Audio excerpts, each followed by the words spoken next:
Carports, you know, the structure that covers and protects your car when you don't have a garage, or when you just can't get your vehicle into the garage any longer because of all your junk. So I have a question. Are carports only for cars? And to help answer that question, I have Chris McDonald from Carports on the phone with us today. Chris, how you doing? Doing great, Ken. How you doing? Awesome. I'm glad you could be here. So Chris, I have a handful of questions that I see come through on a daily basis, and I thought you could help answer them.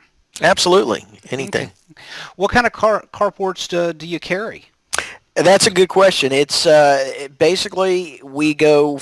There's three different roof types. You've got your regular style, which has a more rounded look to it. The eave actually kind of rolls over the top of the leg about 6 or 8 inches. Then we have the boxed eave, which is a style where it's looks more like a house. It's got an overhang on it about 6 inches on each side.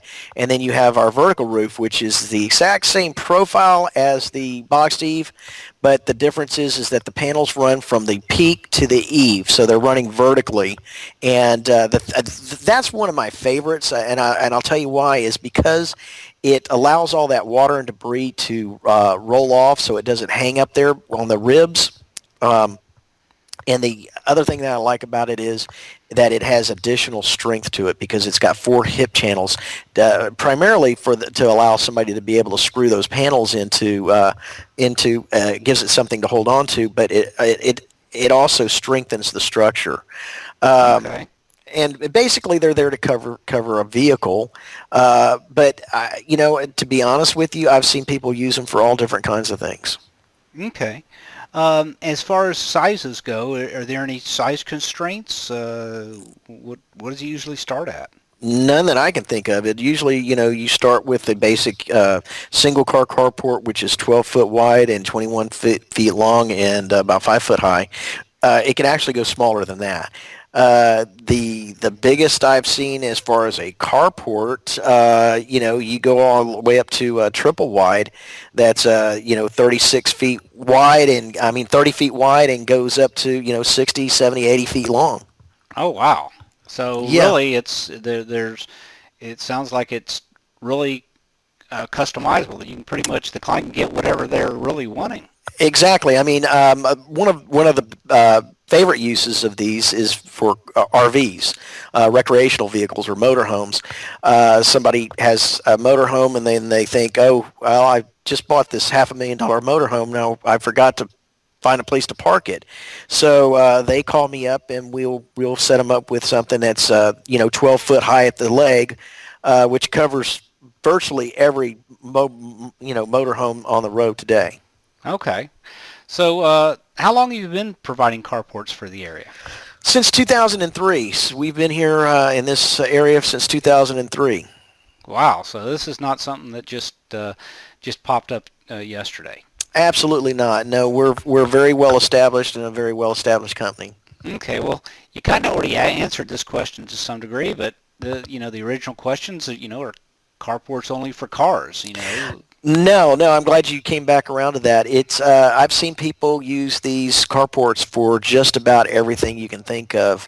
Like I mentioned, the RVs, their utility vehicles, their trailers. One of my favorites, if you can indulge me for just a second, one of my favorite carports that we have, it's got a storage area in front of it. And so what it is you've got kind of a hybrid between a storage enclosed storage facility and a carport. So at the one end, you might have 5 or 10 feet of enclosed storage with a roll-up door that they can store all their, say they're using it for their boat, they can store all of their boating equipment in there, their life vests, Oh their wow. cleaning equipment, their motors and things like that, lock those things up, and then they've got a cover over their boat. Wow. So there's really no constraint on what the customer can get. No, people surprise me every day with what they come up to use these for, and it's always fun to work with. Wow. Okay. Awesome. So if somebody's ready to get started, what do they need to do? All they got to do is pick up the phone. I'm here to help them.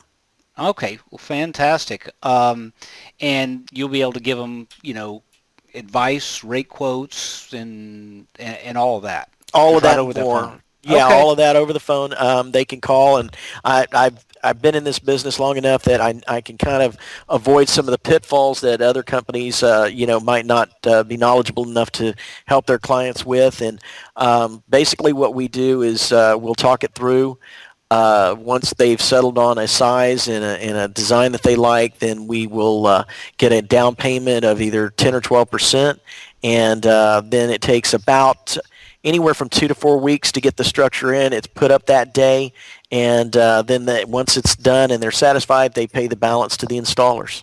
Okay. You say 10 to 12%. What determines the 10 to 12%?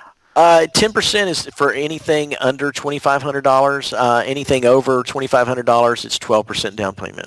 Okay. Well, fantastic. You've answered all the questions that I've received, and plus more actually. So I think that's all I have for today. I appreciate your time very much, and I'm sure we'll be talking again soon. I look forward to it. Thanks a lot, Ken. All right. Take care. Have a great All right. day.